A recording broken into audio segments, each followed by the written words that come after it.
This time, USA 94. Brash, flash, and making a splash. And that's just the goalkeepers' jerseys. 'Cause I'll stay a wild rover forever and more. Hello and welcome to By Far the Greatest Team, a podcast in which football fans attempt the impossible to rank once and for all who is the greatest team or tournament of all time.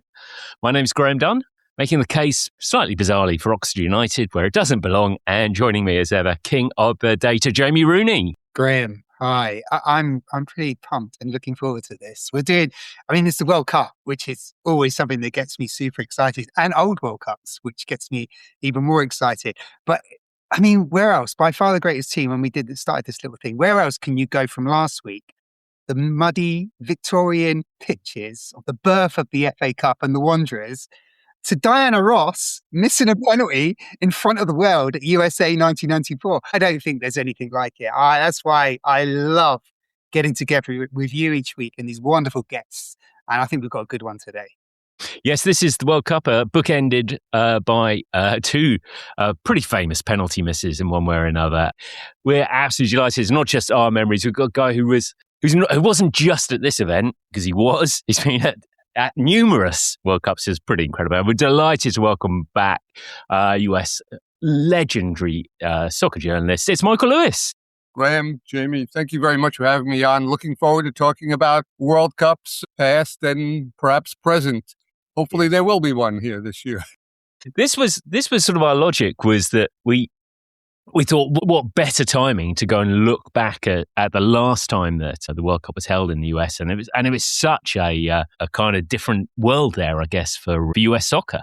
And for me too. I actually had more hair at the time, all over my face, but my wife says I look better now than I did then. But let's go back to US soccer.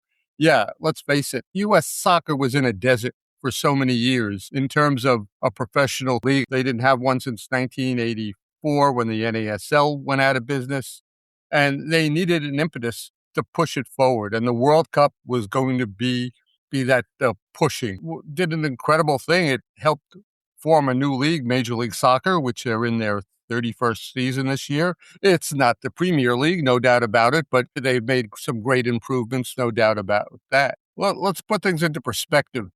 1950 was the last time the U.S. appeared in the World Cup. I'm not going to mention their only victory in that competition. And 1988, FIFA awarded the U.S. the World Cup back then, the 94 World Cup, and there were a lot of skeptics. They said, no one likes soccer, no one cares, no one's going to come out and watch the games. It's funny because 1984, the Olympics turned into the highest attended of all sports. And they had close to 100,000 people at the Rose Bowl. And FIFA said, you know something? We might be able to pull this off. So there were a lot of things. I'm not going to go into the bid itself, but there was a lot of momentum. Let's put it that way. I think FIFA saw this barren land that they could maybe turn it into something prosperous for soccer. Obviously, when I say prosperous, I'm talking about millions, maybe billions for FIFA as well, too. It turned out to be, a very successful World Cup. You had 3.7 million spectators, a record which still stands today, and it will be broken in the coming months just because there are more games and larger stadiums. But that World Cup created a different world for the world's game. Besides having a solid first division, you have so many lower leagues now.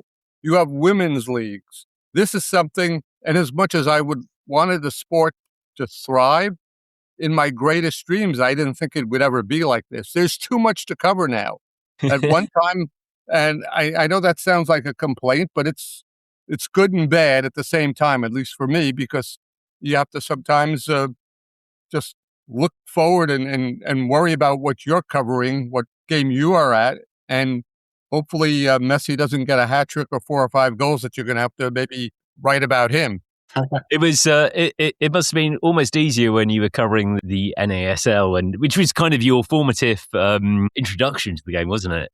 Yes, it was. I learned a lot I didn't want, I think in the other podcast we did a few years ago, I probably told you I didn't want to cover the sport. I didn't know very much about it, and I didn't want to embarrass myself. And early on, I had some great mentors, people, some other members of the paper who had covered the team before me, who knew the team and the game, and I learned about it. And I thought it was pretty cool. I'm thinking, hey, I'm meeting all these different athletes from various countries, and I'm learning about the culture, a little about this. And all of a sudden, I got into the sport, and I just said, hey, this is a lot of fun. It took me about 3 years before I felt comfortable covering the game. And then everything else has been a learning experience. I enjoyed the game. I got a chance to travel internationally, meet so many different people. As a writer, and you get some great stories, some great human interest stories as well, too. And I've just enjoyed the game since then and can't get enough of it, although, like I said today, it's almost too much. And we should know the gloriously, by the time people are listening to this podcast, you will actually have a book out on this very subject. Yes, it's called Around the World Cup in 40 Years, an American Sports Writer's Perspective. The material that I'm using in the book are stories that I've written for various publications, zines, newspapers, websites over the years.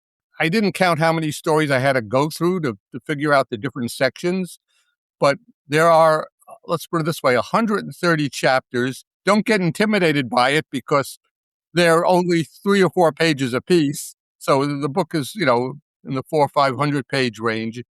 And I felt like I've done enough stories about international players, Pelé, Beckenbauer. I'm talking about talking to them and interviewing them. Yuri Djurgård, Lothar Matthäus. And it isn't necessarily all about World Cup related stories. Some are, some aren't. But it's like it gives you, I think, an idea of what their personalities are like. And I just figured, why don't we have a section about referees? I did a story about Pierluigi Colina, SC Bármahas, to 1998 World Cup. He was vilified by the world because he supposedly called a phantom penalty kick.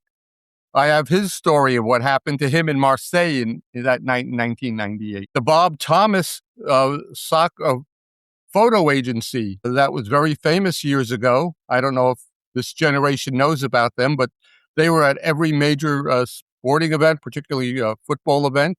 And I ran into them at the Mexico World Cup and did a story about how they were taking pictures at the time. And you have to remember that was before the internet. So it's a little bit of everything. My wife said it's, she thinks it's a good bathroom book and not what you think, she thinks that you could, it's not a novel, but you could pick it up and go to a chapter and read it.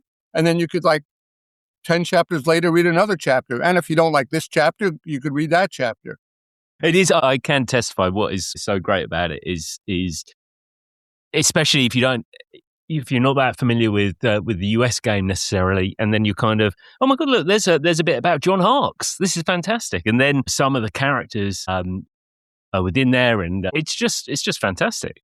I got a chance in my early days of covering soccer, interviewed Gordon Banks when he was with the Fort Lauderdale Strikers, and I wrote a story about him for the Rochester Lancers when I was covering the Lancers for the Democrat and Chronicle. And I didn't know he was blind at the time, or at least he had one eye, he was blind. And it turned out to be a great story. And again, a human interest story. Not that I was glad he was blind by any means, but he was what a class act he was. And there Bobby Charlton, Jeff Hurst, maybe stories that I wish I had more space to write, but it is what it is. But I feel blessed to have that opportunity to talk to all these people. I mean, I talked to Jeff Hurst about his goal, the goal, I should say. Yeah. And again, that was still pretty cool. And I just figured, it's maybe an ego-driven book, but yet how many Americans have that opportunity to tell the story? There's so much there, Michael, to unpick. That's just amazing. I mean, I'm quite happy just to sit there listening all night, to be honest, and not come up with any of the data stuff that I'm normally responsible on these things. But just to go back a little bit, if possible, a couple of points worth pointing out. You're absolutely right. 88. USA awarded it, and they win it first round. Brazil, I think, and Morocco are in the bidding process as well. And I think it's a calculated gamble from FIFA, because you're at the Rose Bowl Olympics in Los Angeles in 1984. You referenced it, 102,000 people are there to attend it's the Olympic Games, and the soccer event, the football event is getting the biggest draw, the biggest audience, and it's Brazil versus France. And it's more like an under 23 tournament. I think professionalism had just begun to become a main feature in the Olympic summer of football at that point, but with restrictions. So I think FIFA have taken a commercial risk, but it's very calculated because they can see the potential in the USA for football. And if we fast forward to the bidding process, Alan Rothenberg, I think, isn't he central to the US securing it? So I was just curious to see where he fits into the process. Actually, Alan was not part of the bid. He became U.S. soccer president in 1990 after the U.S. had received the bid 2 years later.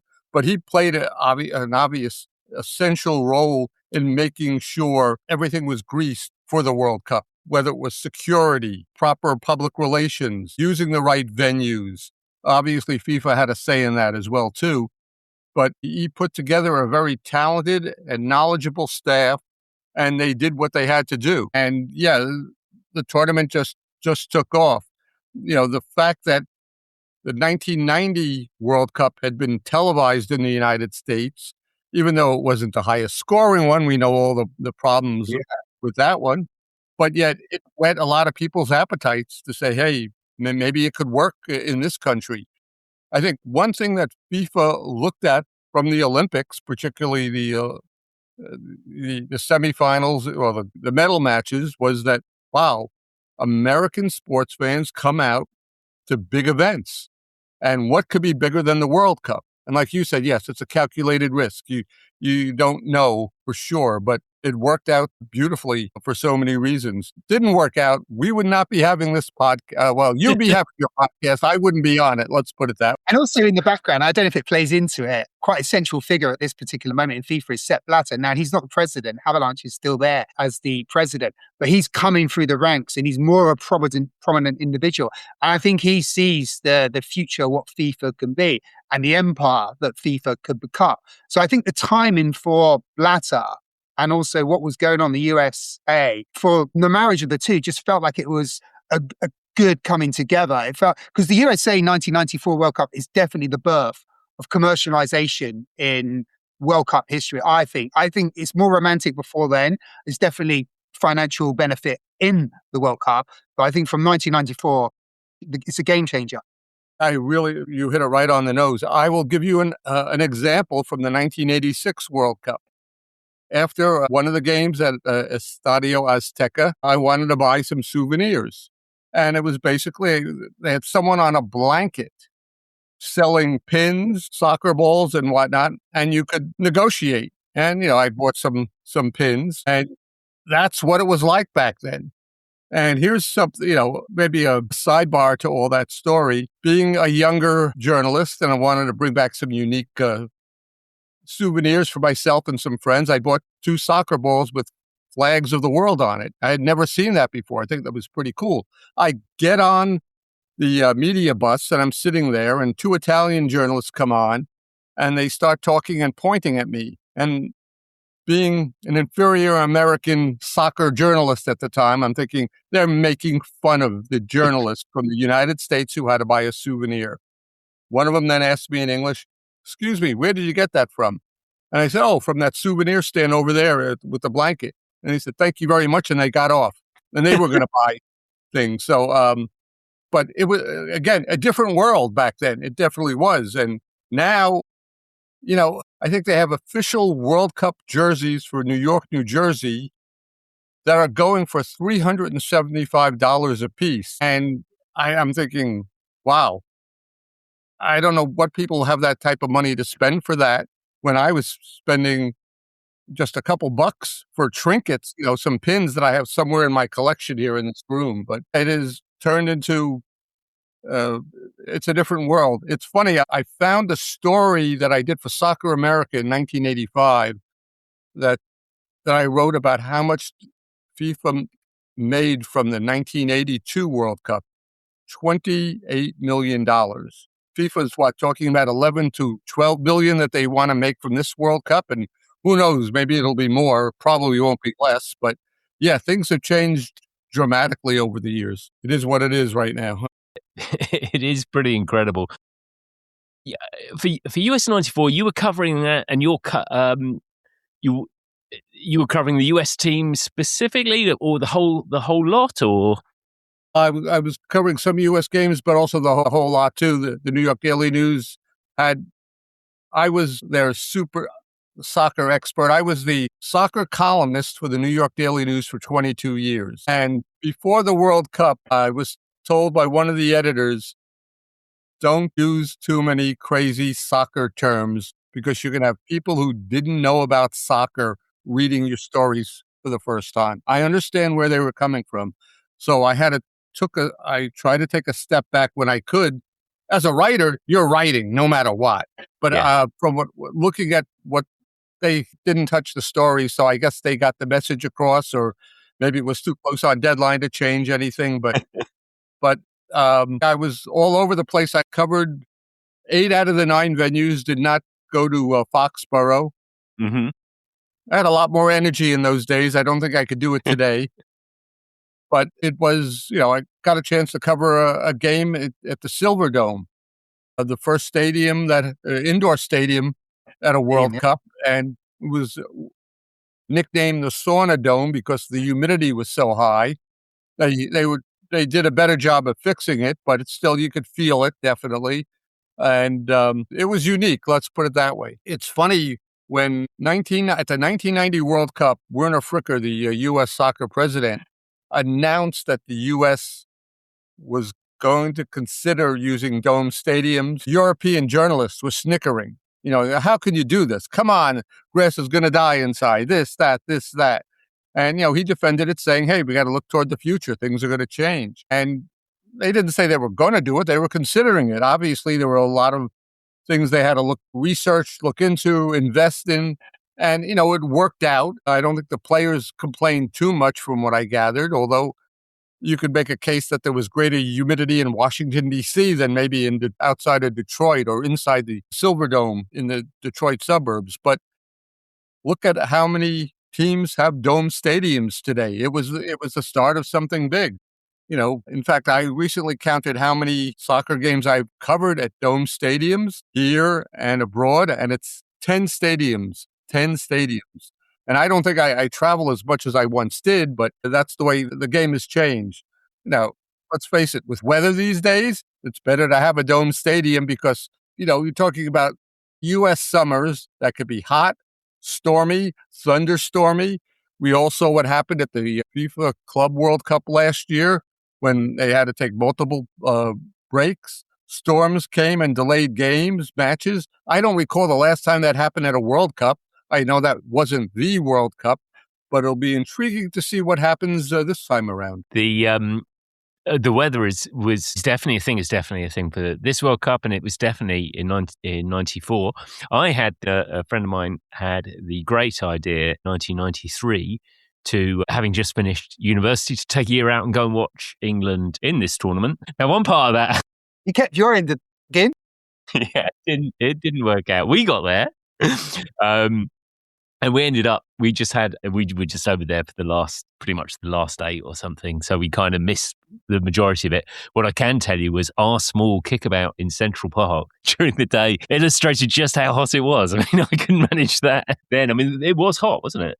Yes, it was. And I have to admit, 32 years later, I might not remember how hot it was because all I had to do was spend 2 to 3 hours in the stadium, then going into the press center, which was cooler, air conditioned, that sort of thing. But, I don't recall any heat strokes or anything like that by the players because again, for my book, going over some of my old stories, I definitely would have written about it or ran into something like that. But, it was hot enough. And the thing is, climate change, I think, has gotten worse in the last 3 decades. And I just wonder what it's going to be like this time around. We've never had a World Cup game postponed or delayed for a day because of bad thunderstorms. And, it could happen in the Midwest. I was going to say happen in the Midwest. It could happen anywhere.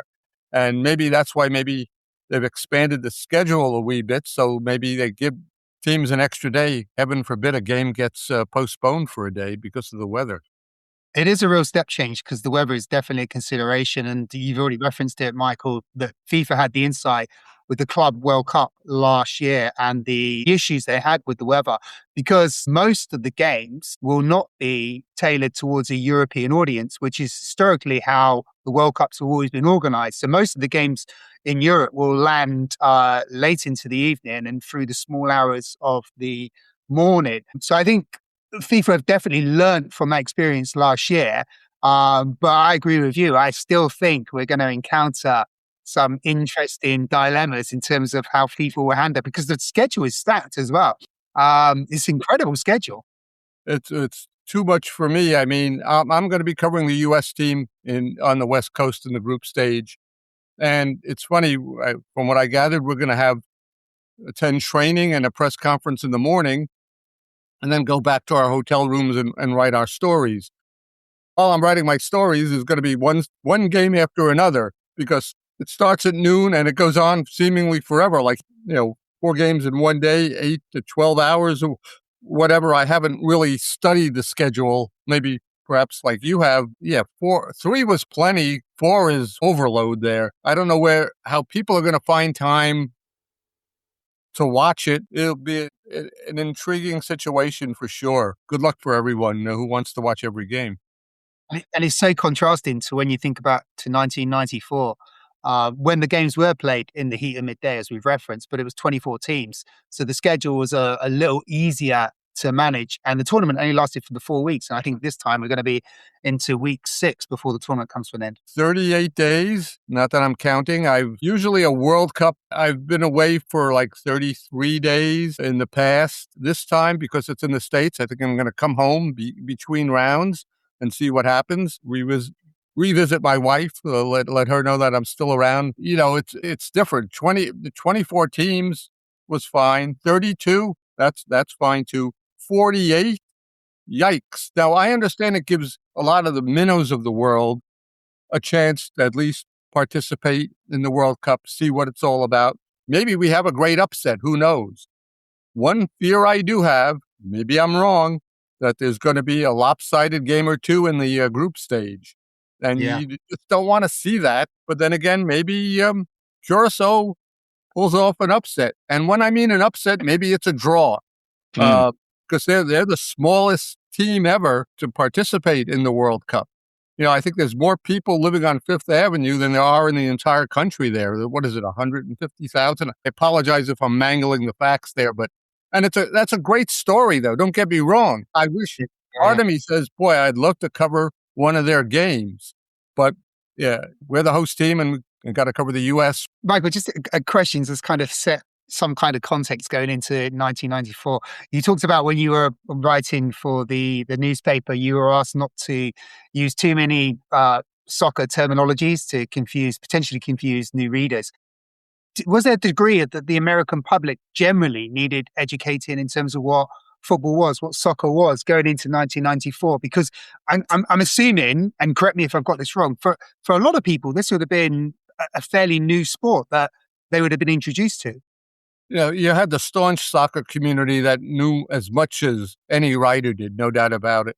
I knew a lot of local youth and amateur coaches who might have known more about the game than some professional coaches. They were that knowledgeable, but they didn't want to really move around. For the New York Daily News, they had me write a small story about soccer terminology and explaining what an own goal was. Now they use it a lot politically for obvious reasons, mistakes and whatnot. Again, goalkeeper was a goalie because in hockey, it's a goalie or goaltender. And little things like that. It was a small story, but I hope I don't have to write anything like that again. It's a different soccer nation out there now.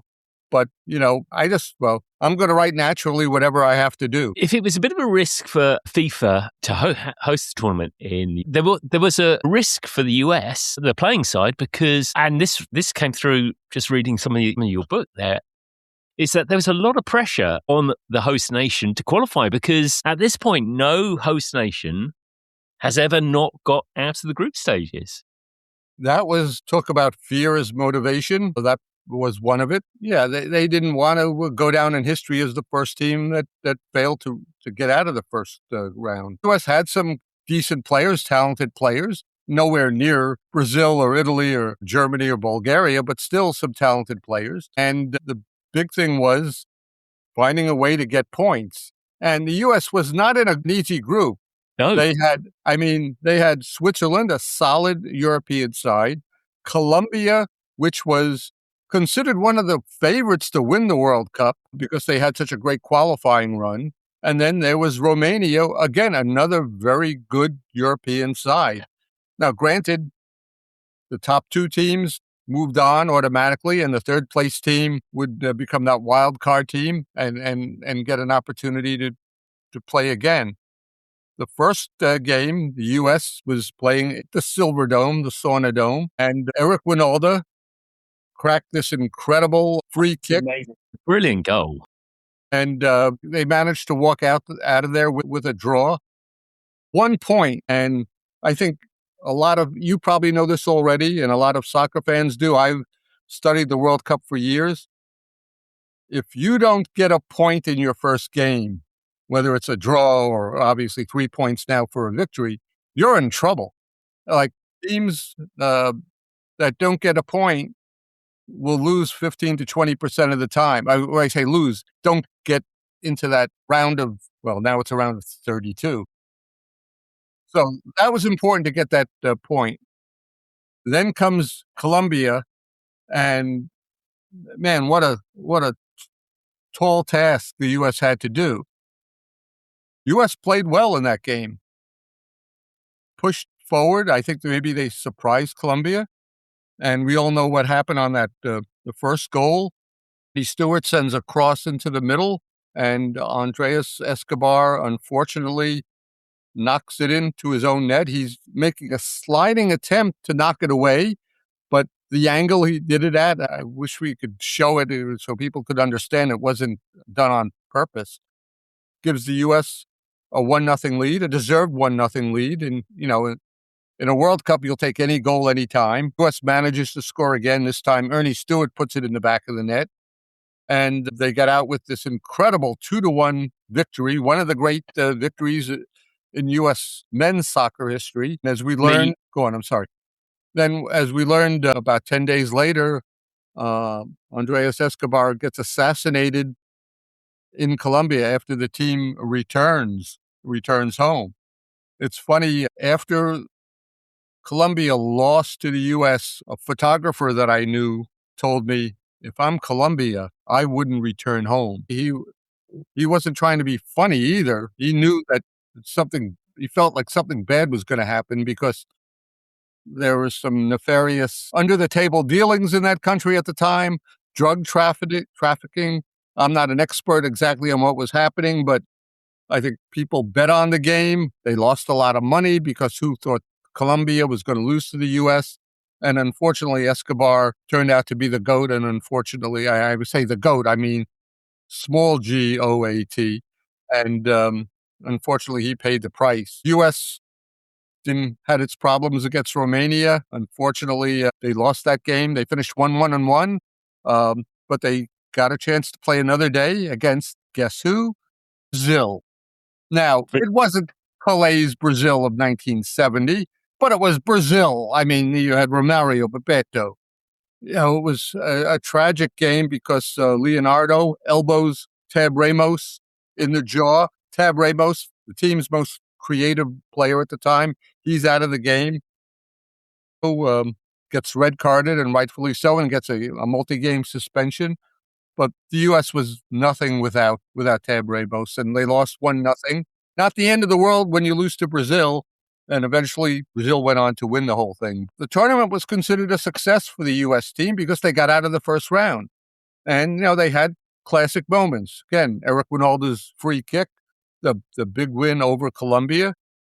And one thing I think we've all learned is that matches, World Cup games, they come down to moments. And that's what the U.S. had to do when they had those moments to put the games away. There feels like there's quite a lot of similarity, I guess, between that game and maybe Sven-Göran Eriksson's England when they played Brazil, I think. And again, they've got a man advantage in that game, I think, from memory. That game. Japan, 2002. I think Ronaldinho had been given a red card. That's right. And in both those games, there's it's a reasonable performance. I think the US performance was pretty solid, but there's an argument that they didn't go for it. In fact, a lot of teams seem to be intimidated by not just the US. I think quite a lot of teams were intimidated by Brazil. I thought the US did not go for it. Actually, it was Bora Milutinovic, the coach at the time, who I don't think he pushed up enough. And afterwards, Mario Zagallo, the Brazilian assistant coach, said if the U.S. would have used an extra forward up front, they would have jammed a goal in against us somehow. Easier said than done against Brazil. Different, like I said, different Brazilian team. This Brazilian team was more pragmatic than any other Brazilian team that I could recall. Yep. Carlos Alberto Pereira, the coach, I think understood what modern soccer was about. He wasn't going to push things. He didn't have Pelé. He had talented players, no doubt about it. And if I could relay a story, a few days before the final, I am at Brazilian practice, and I am talking to Brazilian media people for a story for the New York Daily News. And a lot of them were complaining about the style of play of Brazil. And, how come you're not playing like the 1970 team? Well, there's a good reason why you don't have the same players. You don't have Pelé, Rivelino, Carlos Alberto, and everyone else. And I think, Pereira knew what he had and what he had to do to win a championship. And I'm thinking, guys, your team is a few days away from winning your first World Cup in 24 years, in a generation, and you're complaining about the style of play. I understand it, but it's like apples and oranges, too. It's like your 1970 team, that's a legendary team. 1994, you got to be more pragmatic. Now, saying that, the final was one of the most abysmal finals I think we've ever seen.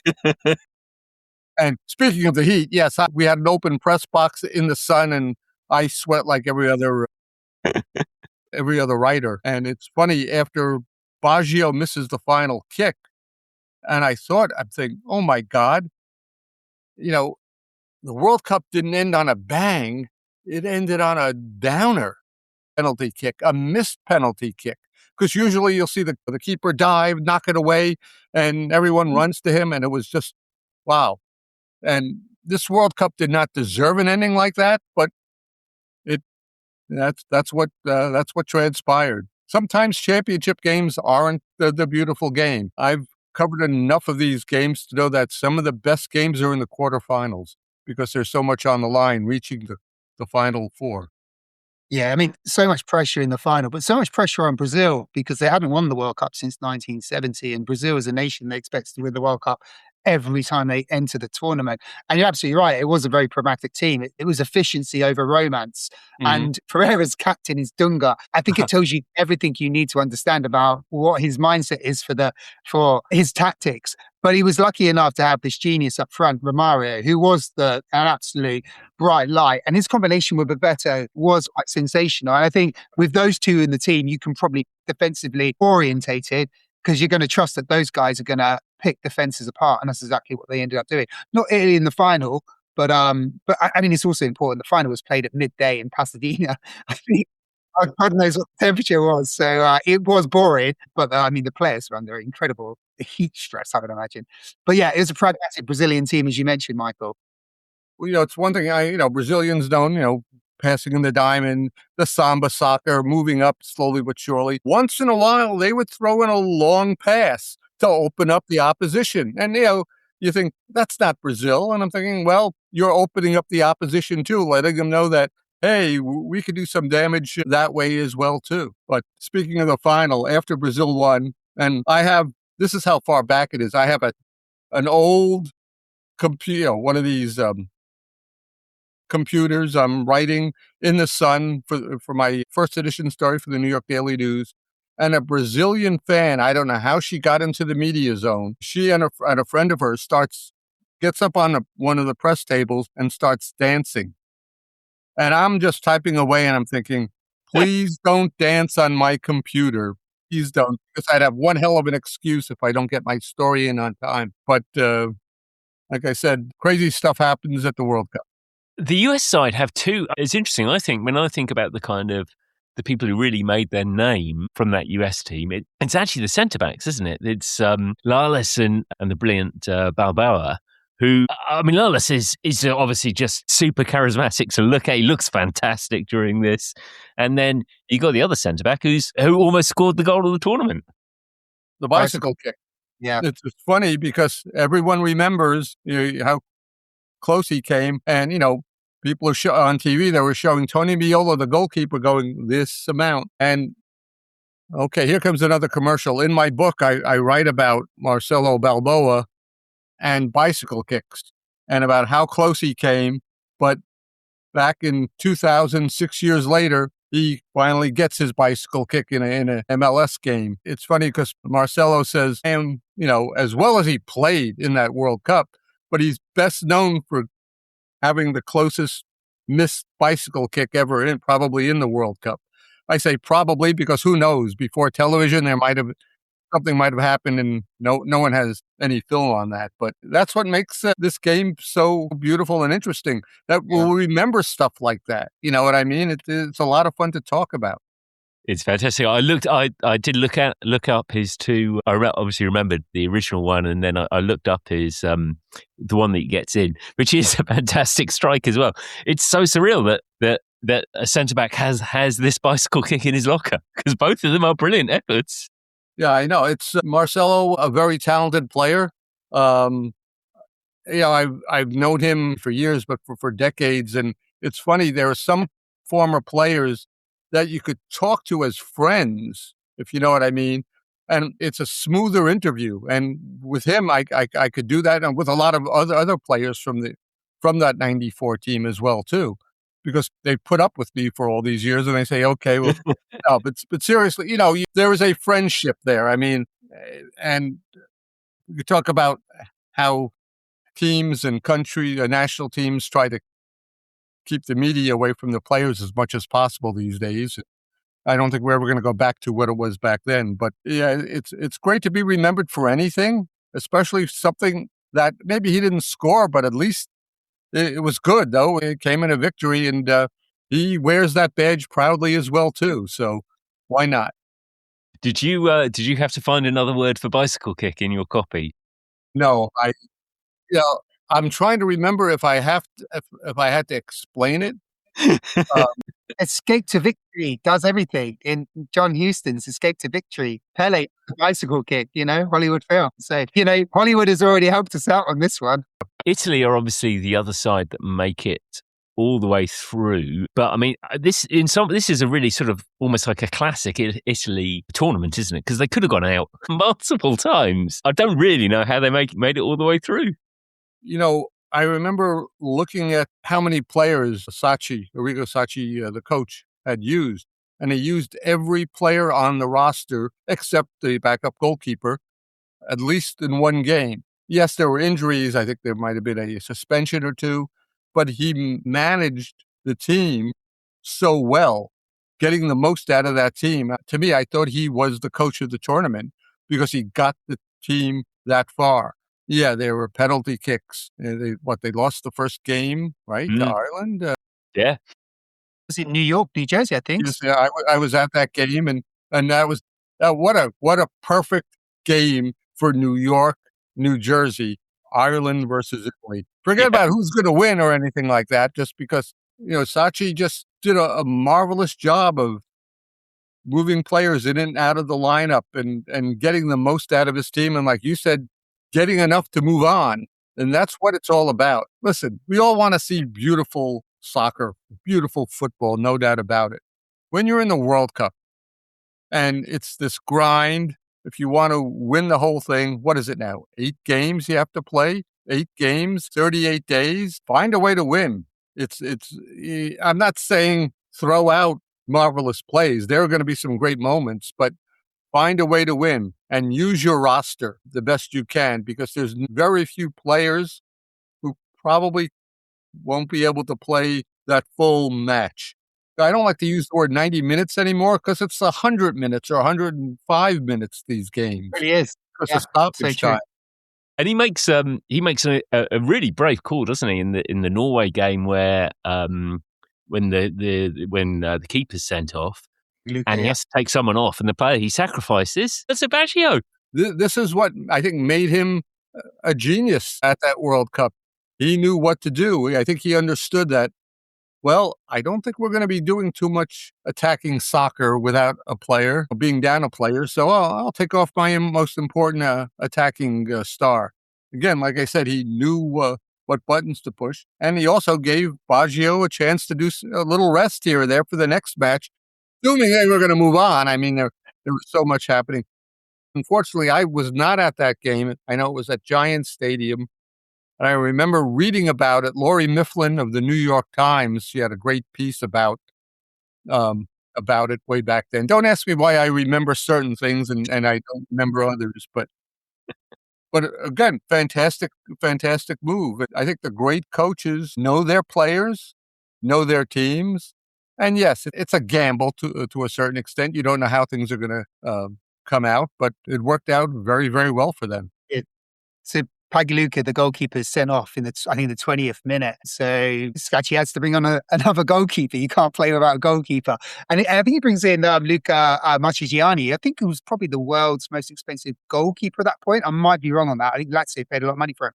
But yeah, he sacrifices one Baggio. But luckily for Scacchi, the other Baggio gets the important goal, which is enough to put Italy above Norway in a crazy group where all 4 teams finish on 4 points. And I think that's the only time in World Cup history that's ever happened. Yeah, the Republic of Ireland finished second in that group above Italy on the head-to-head record, which was the second World Cup that Republic of Ireland had finished with identical records, because in 1990, they finished with an identical record with the Netherlands, and it was a coin toss back then, which placed the positions. But in this one, an exactly identical record as Italy, but they, by virtue of the head-to-head, beating them in the first game in New York, New Jersey, they were able to take the second spot, where they went and played the Netherlands, I think it was, in the round. Yes, indeed.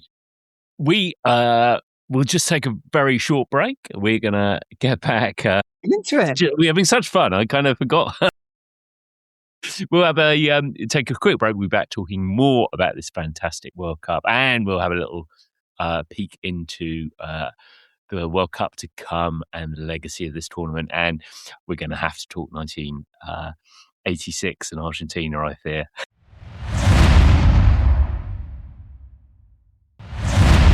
Excellent. So welcome back. We are in World Cup US 94. What an amazing tournament this one was. And it was a tournament of many, many firsts, wasn't it? Because there's a whole number of rule changes in there, including one of my favorites, which is that the referees can wear any color shirt now, which causes some problems when in one of the US games, doesn't it? It was the Colombia game that had to be held up for several minutes because the referee, I don't recall his name at the moment, but he needed to change his shirt because it looked too much like the U.S. teams. And you weren't going to make an entire team change their shirts. So that was unusual. And in fact, I'm going to be writing about that. And I'm doing a story about the tradition of trading shirts in the game. And even though that's not about shirt trading, but in a way he did trade shirts. Yeah, definitely. So he could differentiate himself. That should have been taken care of well beforehand. And that's a yellow card for the referee there, if you ask me. The shirts in this tournament are incredible. Actually, looking back at it, the goalkeeper shirts in particular, but all the kits are pretty special, aren't they? Some were spectacular. I mean, when you say goalkeeping kits, the first player I thought of was Mexican keeper Jorge Campos, who, regardless what the color was, and I think it was this sparkling green. I'm probably not getting the right way to describe the color, but it was neon green. There we go. And he would have neon shirts and he would stand out.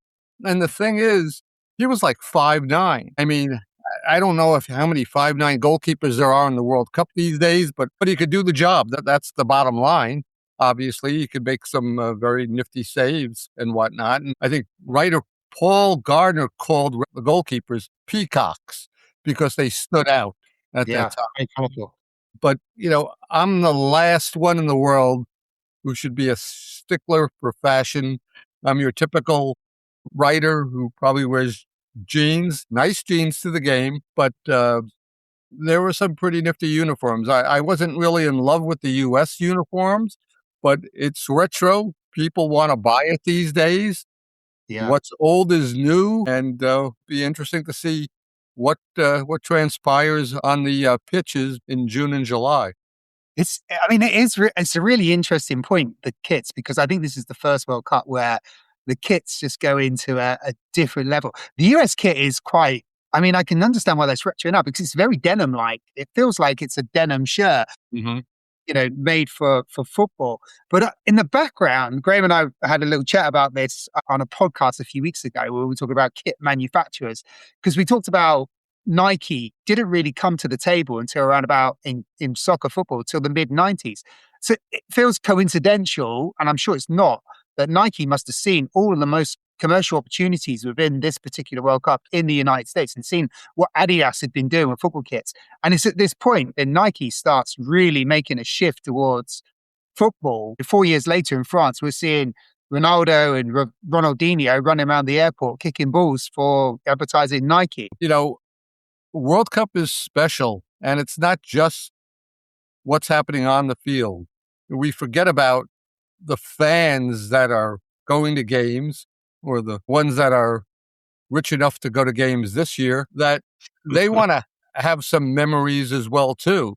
And to wear the stylish jersey of their favorite team, why not? You only live once, and you might only go to a World Cup once, so enjoy it. I wish I could add some more about what Nike was thinking at the time, but would not put it past them because they seemed to be the avant-garde of soccer and athletic fashion at the time. You mentioned it at the top of the podcast. This World Cup was also, FIFA went to quite some efforts to try and make it more entertaining after 1990 was slightly dour in many parts, and obviously we've got the 3 points for a win, which has come in.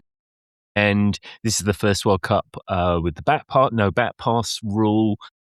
That does seem to have an effect, actually. And it's, as you say, actually, weirdly, the final itself is quite disappointing compared to the rest of the tournament, where the excitement levels are pretty high. Yeah, there were some, great games, great drama before the final. I guess the final did have some drama being drawn out for so long, but, and no goals. But you had, let's see, I covered a fantastic game at the old Cotton Bowl in Dallas. Was it the quarterfinals? Brazil 3, Netherlands 2. And it's Bebeto, and what I remember was Rockabye Baby. After he scored the key goal late in the match, he's doing like that. And it was the first time I had ever seen it, and a lot of players do it these days. But that was a fantastic match because it was going back and forth, and it was almost like who's going to get the last shot in to win. You had Bulgaria, for example. No one gave Bulgaria a chance. They hadn't won in 16 World Cup games. It's unbelievable.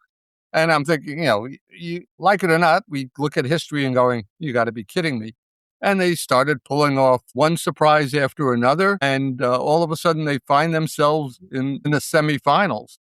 A fabulous performance by Stoichkov and company. We're all going to remember him, but he had the help from his 10 teammates on the field too. That's the one thing that I enjoy about World Cups. I covered 1990. I covered Cameroon for a few games, the opener against Argentina, and also the Gary Lineker game, the 3-2 game I think it was in Naples, if my memory is correct. They were the darlings of that tournament. But what a fantastic, England's losing 2-0, and they come back to pull off that victory as well, too. As a writer, and don't get me wrong, I'm rooting for the best story. I'm not rooting for a team on the field. I want the best story. And sometimes I get it, and sometimes I don't. But I enjoy those moments. I remember them after all these years. I might have to look at my story to see the details. But, the 94 World Cup produced some really fine performances. There were some other instances that we try to forget about. Diego Maradona, a drug cocktail. But, it was a fun, a fun World Cup. I think sometimes we tend to forget maybe some of the more mundane games. We won't forget the final, though, for obvious reasons. It's moments that we will remember, like Italy pulling off Baggio. That is an incredible moment there, and managing to win the game and move on. And I think that's what a lot of us live for. I just think USA 1994 was fantastic, and there were so many wonderful moments that you just covered there. There were so many more. We could talk about Sweden being incredible as well. But it was a strange, because it was my first World Cup that I can remember I watched where England hadn't qualified. So I was going into the World Cup excited because of the World Cup, but feeling down on it because England weren't there.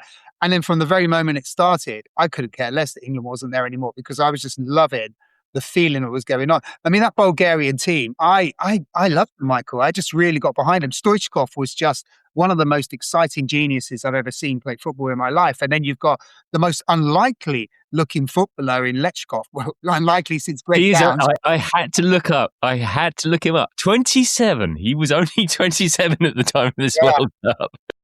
Even, I don't know if you know, there's a commentator called John Motson, Michael, that commentates in the UK. He's quite known to passing out now. Yeah, legendary. Even he refers to, in his commentary with Lechkov, the bold-in man. It's like, you can't get away from the fact that he's a professional footballer, and only 27. But what an incredible performance he has during this World Cup. Bulgaria beat Argentina in the group stage, and Germany, unified Germany, in the knockout stages. They're only the second team in World Cup history ever to beat those two nations at the same World Cup finals, the first being England in 1966, and one of those was after added time. So Bulgaria are an absolute joy, and they just add to the whole colourful, vibrant nature of this incredible World Cup that's going on in North America. Again, that's, I live for teams that, for lack of better words, come out of nowhere. Whether they're a minnow or just a team that no one gave a chance to. You're allowed to root for several teams in a World Cup. You don't have to root for the team of your country because, first of all, you've got 12 groups. They're separated by hundreds of thousands of miles. You could root for another team, or you could say, hey, I want that little team out of Africa to do well, or Asia, or whatever. That's what makes it more fun. It's kind of reminds me of basketball tournament we have here, March Madness, the college basketball, where you're rooting for different teams and you're rooting for an upset once in a while. And, that's what I'm hoping for in this tournament.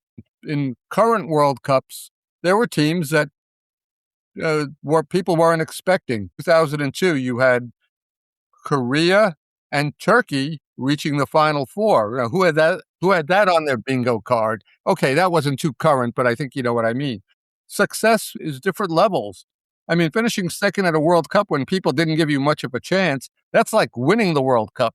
Maybe you don't have the trophy, but that's pretty damn good. Last World Cup, Croatia again reaches the semis, and Morocco does. So whoever thought Morocco would do that?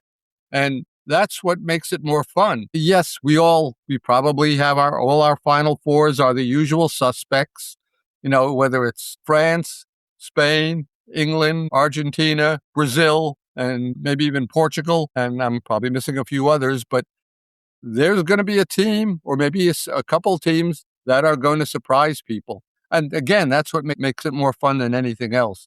And from my standpoint, from my selfish standpoint as a writer, I wish I could be at those games because sometimes they're more fun than covering your own team. But you're absolutely right, because this 1994 World Cup produces exactly that. Bulgaria and Sweden, the two of the last four. I mean, they face off in the third and fourth place playoff match. So this edition of the World Cup has all of those wonderful things you just covered in the more recent versions of them. Definitely. In fact, by the way, you just reminded me, I covered the Brazil-Sweden game. It was a late night game on the West Coast. It was probably maybe sunrise your time when it ended, but I don't have the stats in front of me, but Brazil outshot Sweden by a ridiculous margin, like 23-5. Brazil won 1-0. And I understand statistics mean nothing. It's the quality of shots and how the goalkeepers are doing and that sort of thing. But I remember my lead to my story was, in one of the most dominant performances of a 1-0 win, Brazil defeated Sweden to reach the World Cup final. And maybe that's what made all the Brazilian media mad. Hey, you had all these chances, you couldn't put them away, and you only won 1-0. It's, again, we're rooting for our own country. We want to do well. When I say we, I'm talking about spectators. Yeah. But again, we want to see some history made. It's boring if it's the same teams all the time. And yes, only 7 or 8 teams have only won the World Cup? I have to double check that, and it'll probably be one of those teams that'll be dancing around with the trophy at MetLife Stadium come July 19th. But who knows? Maybe some team comes out of nowhere and pulls it off. Bulgaria, as you say, came out of nowhere and then went back to nowhere. So these are literally the only games they've ever won at the World Cup. It's incredible. Savor the moments. You got to savor the moments. Enjoy it, because you don't know when you're going to come back. We should probably just mention Maradona as well. I suppose that's probably the other pretty iconic moment. And Maradona has a series of iconic moments in World Cups. But this is sort of the end of an era of greatness, isn't it? I mean, how many players have gotten thrown out of the World Cup because of drugs? If my memory is correct, Willie Johnston from Scotland from 1978, I believe. Maradona with his drug cocktail. I mean, he had been overweight for so many years, and all of a sudden he loses like 26 pounds before a World Cup. People wanted to know what his diet was, and we found out what it was. So that's a disgrace. And I know he complained, they're against me, they don't like me, blah, blah, blah. But he received what he deserved back in 94. Killed Argentina's chances, obviously. Not that he was standing on his head as a player, but he still had some magic left in his feet that he could still produce here or there, and you just don't want to lose a key starter like that. Yeah, I remember afterwards he was interviewed during the tournament, and he seemed to take no responsibility. He played that he's the victim of the moment rather than taking responsibility and bowing out gracefully. But it's a sad end to one of the greatest, well, probably the greatest player that's ever played the game, arguably. LA's up there, I'm sure. The 86 tournament, I have never seen a player before or since. And when I say before, even though I hadn't been to a World Cup, I read about them, saw enough, a couple of videos. Pelé, as talented as he was, he had an incredible supporting cast with him on the field. I don't recall seeing a player dominate a World Cup like Maradona did in 86. I think Argentina scored 14 goals. Maradona was a part of 11 of them, whether it was scoring or his set pieces, free kicks, either directly or indirectly set up goals, or his passes assisted on tallies. And if I could bring up the England game, which it's funny. We had a small American contingent of media people, and at the time, officials placed us at the top of the stadium at Azteca, and I think you needed a telescope to see what was going on the field. Well, Maradona, we all know what's happening in front of Peter Shilton. He punches the ball into the net, and even me with glasses noticed, did he punch the ball into the net? And the first thing I did was I'm looking at the linesman. I'm waiting for the linesman to put his flag out. nothing. And the rest of the American media, the small contingent we had, we could not believe what had. Maybe we didn't see it correctly. And then, of course, came that incredible goal in the second half where we just meandered around the defense. I don't think we're going to see too many of those again. I know Michael Owen produced that in the 98 World Cup, a similar goal, but a great performance on Maradona's cunning and his brilliance in one match. It's funny, in those days, we did not have TV monitors in front of us at the time. So we went into the press room, gave up our credentials to get a tape of the game with the key moments on a printed paper. And we went to a TV, a video recorder, and watched both goals to make sure we knew what we saw was correct.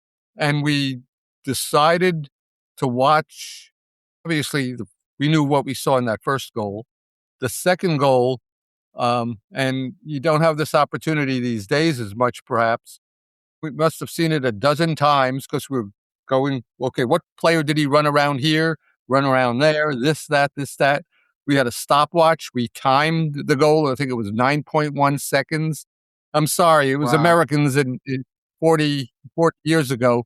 But just to put it into perspective, a fantastic goal, no doubt about it. I remember Bobby Robeson at the post-game press conference. By the way, one of my favorite coaches because he answered questions directly. I like that. He didn't make very many, if any, excuses, only paraphrasing him, so I apologize if I mangle the quote. I might not have liked that goal, but I admired it. And I thought he put it into perspective. But that's Maradona for you. I think it's wonderful just to be sat in this virtual room with you, Michael, knowing that you were in that stadium when all of that happened, which is some of the greatest moments in World Cup history. Those two goals, I mean, they are definitive. And you're absolutely right. Diego Maradona in that World Cup was just on another plane, probably the greatest individual performance of any player in the history of the game. Yeah, it honestly puts the hairs up on my arms and neck to know that you were in that Azteca Stadium when all that was going on. I had, as it turned out, I covered all three England-Argentina matches. I was at the one in France when Argentina defeated England, the David Beckham red card. I think he was nicknamed Red Spice for obvious reasons. But that was Michael Owen's goal. Yes, his great goal, which, and as a writer, Lord knows how many leads I had on the story, or I was just changing things left and right. Yeah. And then I was in Sapporo, and it was a group game, but it essentially eliminated Argentina from the tournament. England won 1-0. I think it was Owen won the penalty from Mauricio Pochettino. Made the foul on Owen, and Redemption Spice Beckham scored it. Right, exactly. And here's the funny thing afterwards. Obviously, everyone wants to talk to Beckham in the mix zone afterwards.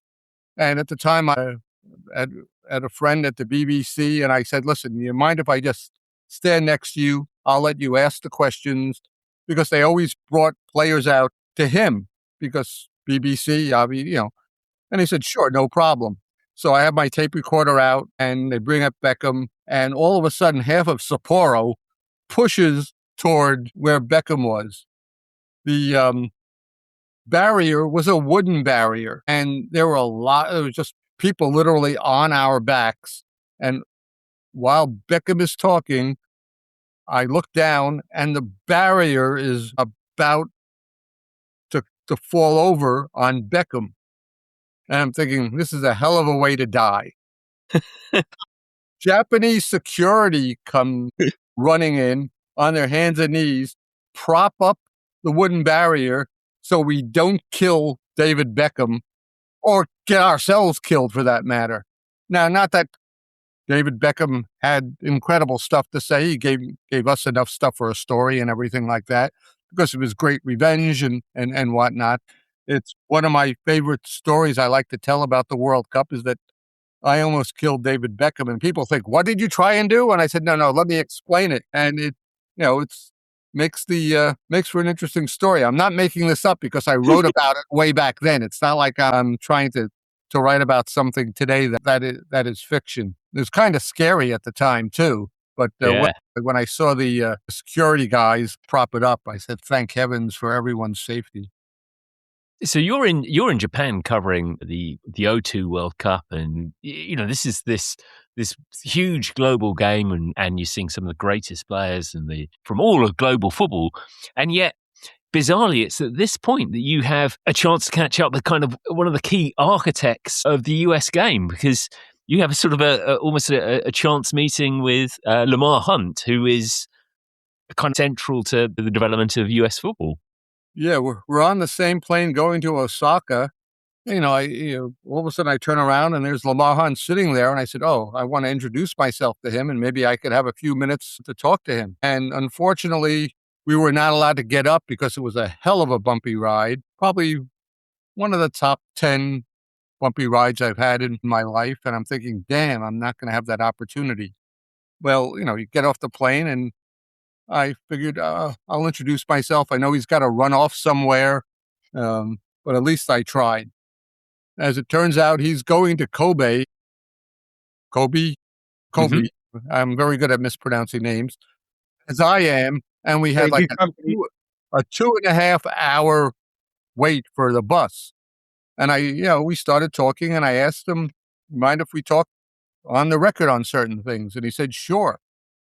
And we talked about his experiences in Korea. We had just returned from the group stage from Korea, and wanted to see what stadiums were like in both countries, Korea and Japan, because he was thinking of building a soccer-specific stadium for the Columbus Crew at the time. And we started talking about his adventures there, what it was like. And it was just a pure chance meeting more than anything else. And we talked on and off the record. I mean, I put the tape recorder away because you want to build trust as well, too. You don't want to show them that you're a total paparazzi. As it turned out, Lamar Hunt played a key role in getting the Rochester Lancers, the team that I covered, into the North American Soccer League. Now, this was before I covered the team. So he knew the same people that I covered, the owners that I covered. So that helped break down the walls as well, too, before the interviews, because I mentioned Charlie Schiano, Pat Dinolfo, and he said, yeah, I know them. Common ground certainly helps. And it was one of my favorite stories that I wrote about in the World Cup. And it's funny, it has nothing to do about a game in the World Cup. But those are I think, as a journalist, that's what we like to do, is write about something that people were not expecting. And thank God at the time there was a website that had, I won't say limitless space, but hell, I could write as much as I wanted. I must have written 1,500 words on them, and once in a lifetime situation. Wish I had a camera to take a picture of him, but at that time, again, one of my favorite stories that I've written about the World Cup. Amazing. And he was and he was talking about the kind of the different sort of feel of stadia, and that kind of in the US that you had a lot of them were in, well, I guess they're not purpose built for soccer, are they? Right. He wanted to get something, we have a saying, Soccer Pacific stadiums, smaller than 40,000. The original Columbus Crew Stadium was, I think, about 18, 20,000. She wanted to have people on top of the action. You didn't want them too far away. And also, you didn't know what attendance was going to be like. So you don't want to have them playing in a mausoleum if you have a huge stadium. And even though you might have a decent crowd of 20,000, if it's a 40,000 seat stadium, it doesn't look as imposing as an 18,000 seat stadium that's filled. And he eventually built one in 2000, and if my memory is correct. And I think it was just his research that helped modify his stadium. Ironically, now, since then, Columbus has built a new stadium. But sometimes stadiums in this country run out of fashion very, very quickly. So we're going to see far more of these stadiums in the coming weeks. I mean, what are your sort of expectations for this World Cup coming up? And I mean, how has US soccer changed going into it? It's now far more established, isn't it? It's a different world out there now. At the time, the Federation had offices in Chicago. Now they have this. They just opened this new complex in Atlanta, which will be the headquarters for everything for the U.S. soccer. That includes everyone that works in their offices and a training site for the teams as well too.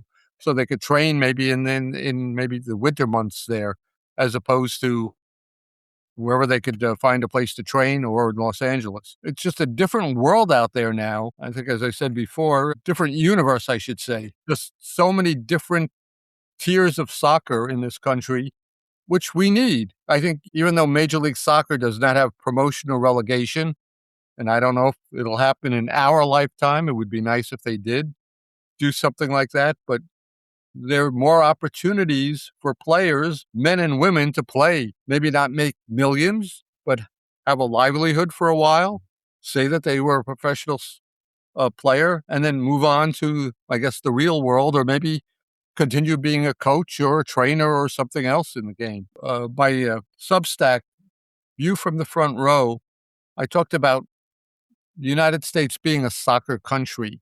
And I ranked, it was like a rating 1 through 5. And obviously, England, Italy, Germany, Brazil, Argentina, France, Spain, they're all up there at 4.55, whatever you want to call it. For the U.S., I said, yeah, we're a soccer country, but we're more like a 2 or a 3. And I don't mean that as a criticism. At one time, we were like a 0. So we're halfway up there. We have a ways to go. We've come a long way, but we still have a ways to go. Let's face it, soccer is not the number one sport in this country. There are baseball, basketball, American gridiron football. I think the soccer has surpassed hockey in many ways, and there's nothing wrong about being number 4. I would like to see MLS have an established star playing in it someday. I don't know if economically they could pull it off. Having a Messi type player in his prime. I know that we're talking multi-millions of dollars. I don't know if that'll ever happen. Having Messi is unique, no doubt about it. But I'd like to see more big time players coming over in their prime, in their trees. Again, that takes a lot of money, and I'm not certain if we're going to see that soon. I hope I'm wrong. Well, you've got Oxford United's Shemi Placetta coming over, apparently, but I'm not quite sure if he ranks in that category. Yeah, you never know. MLS knows what type of league they are. American players, it's sort of like a springboard to Europe or Mexico or perhaps South America. It's to give these players a chance to, if they want to, play at a much higher level, develop their skills, make more money, and then some of them come back after their prime and play in the league as well, too. Hopefully that will change. Again, it always comes down to money, it seems, as well as the league has done over recent years. Like I said, we still have a ways to go. And again, like I said, that 2 or 3, I'm not being critical. I think I'm using a pragmatic approach to it. Again, we went from 0 to 2.5 or maybe 3. That isn't too bad. In 1994, the US didn't even have a professional league 2 years later. And I think it was a condition that the FIFA set with the US. There is a professional league and it's an incredible bounce with the MLS. Do you think 2026, there's going to be a bounce again for US soccer? Yeah, I think it will be, but I'm not certain it will be the same bounce as 94, and we might have to wait a few years. There are teams in the league that are not filling up their stadiums on a regular basis. The New York Red Bulls, who have a beautiful stadium, Sports Illustrated Stadium, that was once called Red Bull Arena, which I think is one of the best looking stadiums inside, even without any fans. They've had trouble attracting crowds, big crowds. That's 20,000 seats. They should be selling it out every time, being in the metropolitan area. Won't get into the background of some of the problems there, but it'll be interesting to see after the World Cup if attendance in MLS does go up in certain cities. Let's face it, Miami with Messi is probably going to be sold out regardless whatever's happening there. But we'll be interesting to see what happens with MLS, if not in 2026, 2027. Let's face it, 2027 and 2028, guess what? We join the rest of the world with a fall or winter, what do you want to call it? Winter, spring season. Mm. Taken this long. At first, I was a little skeptical about it. And I just said, you know something? Let's see how it works out. Let's see how it works out. I think it'll make life a lot easier for MLS teams transferring players because they're going to be on the same schedule as the rest of the world. And maybe they'll be able to bring in some bigger name stadiums. Maybe not immediately, but maybe eventually. Hope I'm around to see it. Yeah, that's a good point. Well, we talked about ranking the US's league. We get to the harder bit, which is now normally we rank a team here, but we thought it was more fun. And this is a very, there's sort of no context really. I'm trying to think of the word, but it's pretty much your own take on these things one way or another. But we thought we would rank this World Cup in the ranks of other World Cups. So we have a 1 to 5 category as well, with all-time greats at the top and then true greats. A 1 to 5 essentially. Jamie, I'll let you begin and then I'll give Michael a bit of time to think about where this one ranks in his World Cups. Jamie, I think you feel very positively about this one. I do, but I feel very apprehensive as well, bearing in mind that Michael's actually been to every single World Cup since 1956. So I feel like I've got imposter syndrome 100% right now. But yeah, I do feel positive about 94. I look back on 1994 and I really enjoyed it. I mean, from the very beginning, I mean, we joked about it, but the whole, I hate to use the word, but razzmatazz. It takes football, it takes soccer, it takes the FIFA World Cup to another level. Even the draw takes the World Cup to another level. The draw is held in Las Vegas and it's like a who's who of Hollywood. You've got Evander Holyfield and Faye Dunaway, Robin Williams. Robin Williams turns up and makes Sepp Blatter so nervous about the whole thing. It's just brilliant to watch that. And yeah, the World Cup does deliver. And the only real negative I've got, I mean, it's incredibly colourful. The stadiums are amazing. The most football fans to attend the World Cup ever. I think the version we're going to see this year, this summer, is going to surpass that because the volume of games. But the average attendance was around about 69,000 per game. It's incredible. There haven't been numbers like it in any other World Cup since, and there won't be until this one. I just think it's the only letdown and the only mark I've got is the final itself, as we talked about. It was a disappointing final. But for me, on Michael's scale, I rank it as a 4, which in our scale means true greats. I think it's one below all-time greats. There are probably a few World Cups for me personally that rank higher. USA 1994 was, considering I'm a disappointed England fan sat in my living room drinking Guinness, pretending I'm Irish. I really enjoyed it. What do you reckon, Michael? First of all, I'm not going to parrot very much what Jamie said because I agree with him. It was a different type of a World Cup, and it turned out to be, I think, better than the biggest skeptics ever thought. I had a neighbor who didn't know much about soccer at the time, and he always thought it was kickball. And he watched a few games on TV, and he said, my Lord, it's a physical sport. He didn't realize how much, a player needs to have, how much physicality, speed, endurance, resilience. I'm not saying he turned into a big-time soccer fan, but he left impressed. I'd like to think there were other people who thought that too, maybe who didn't attend games, and that's a spectacle unto itself, being part of the crowd. But it was, for lack of better words, a lot of fun for a lot of people. I think also from an historical standpoint, again, turning around the sport in the United States. If we don't have the 94 World Cup, things are going to be different these days. And yes, it birthed the modern FIFA. Hey, we can make a lot of money at these World Cup type of things. And unfortunately, this year's, I'm not trying to put a Debbie Downer on this year's, we all know about the ticket fiasco. A lot of people will be maybe disappointed or are disappointed already. But for the spectacle, what was produced on the field, I'm going to give it a 4 as well, too. I mean, I enjoyed it. Again, I'm trying not to parrot what Jamie said because, the final was after getting that far, you think that, okay, this is it. We're going to see a classic Brazil-Italy match, and it falls short of expectations. And I'm putting, again, what happened afterwards, too. This country, it gave an impetus to the sport that we're really appreciating today. At the time, it was like, okay, we're getting a league. At one time, Major League Soccer almost went out of business, but here it is, much healthier today. Maybe not perfect, but again, we are a soccer country. But I'll give it a 4 as well.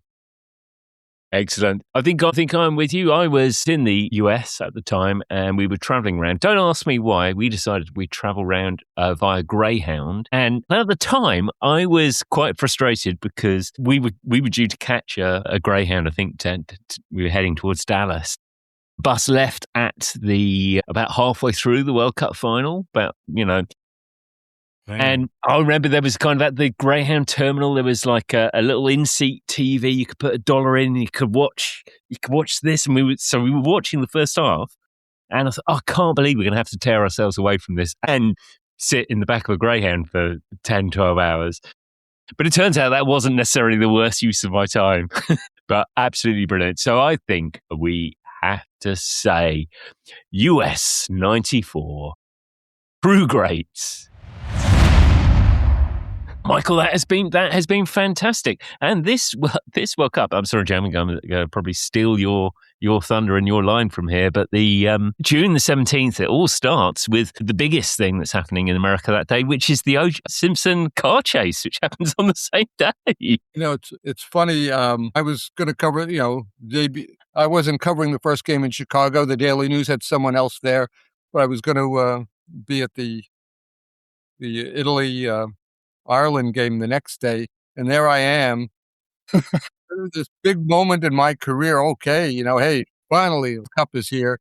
And what do the networks have on? This white Ford Bronco being chased by police cars, and it was very surreal and weird. And I'm thinking, what the heck is happening to this world? And fortunately, that got out of the way quickly enough, and Diana Ross and the penalty kick and everything like that. I don't think too many people might remember that, but it was a hell of a start. But it was, like I said, soccer took center stage quickly enough, and I'm glad it did. I think one big difference this time around, there are so many ways to watch this World Cup, whether it's on a computer, whether it's on these magical devices, and I don't know how many billions of hits these games are going to get worldwide, but it'll probably break some sort of a record. And I'm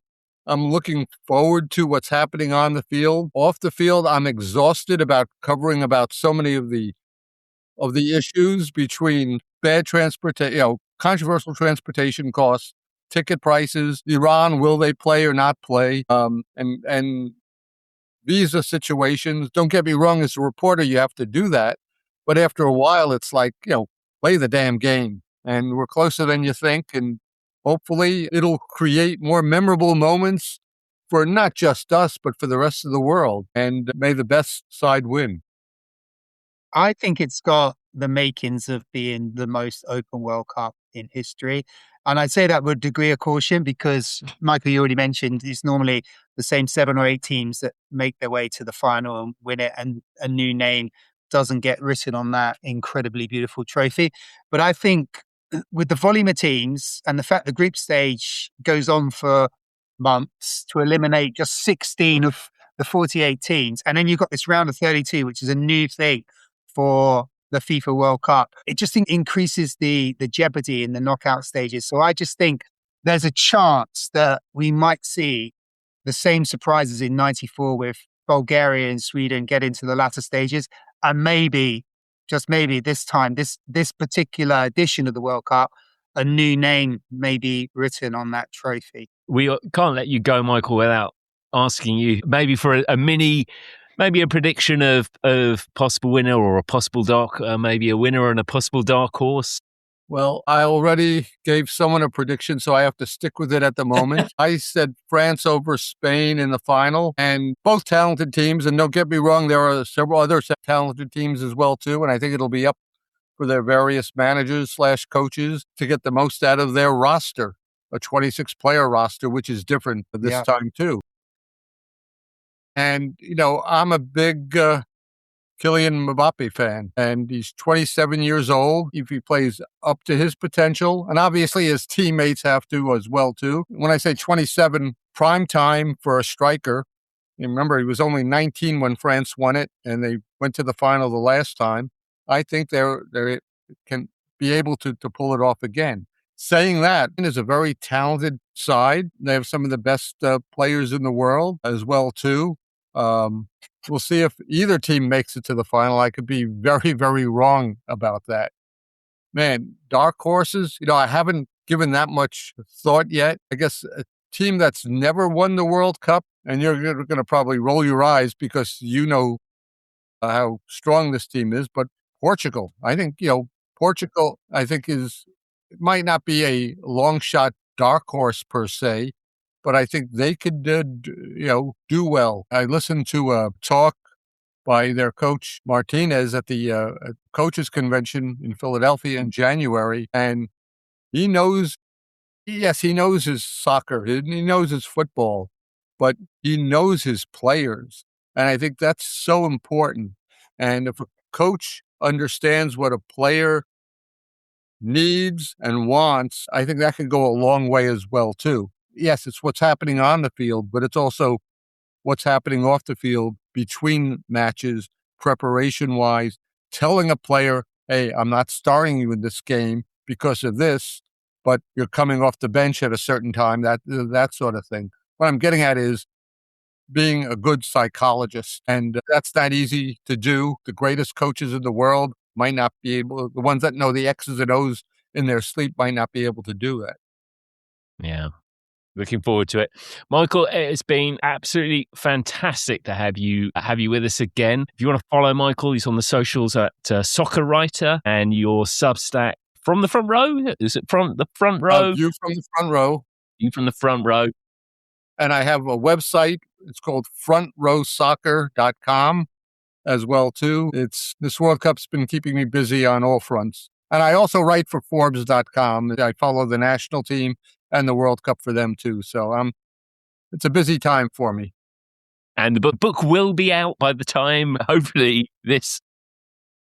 Okay, again, thank you very much for the commercial. Around the World Cup in 40 Years, an American writer's perspective. You could get it on Amazon.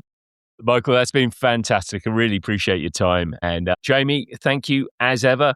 Next week, we'll be doing our next World Cup, and Michael has given us a brilliant tee up because we are going to be looking at Mexico 86.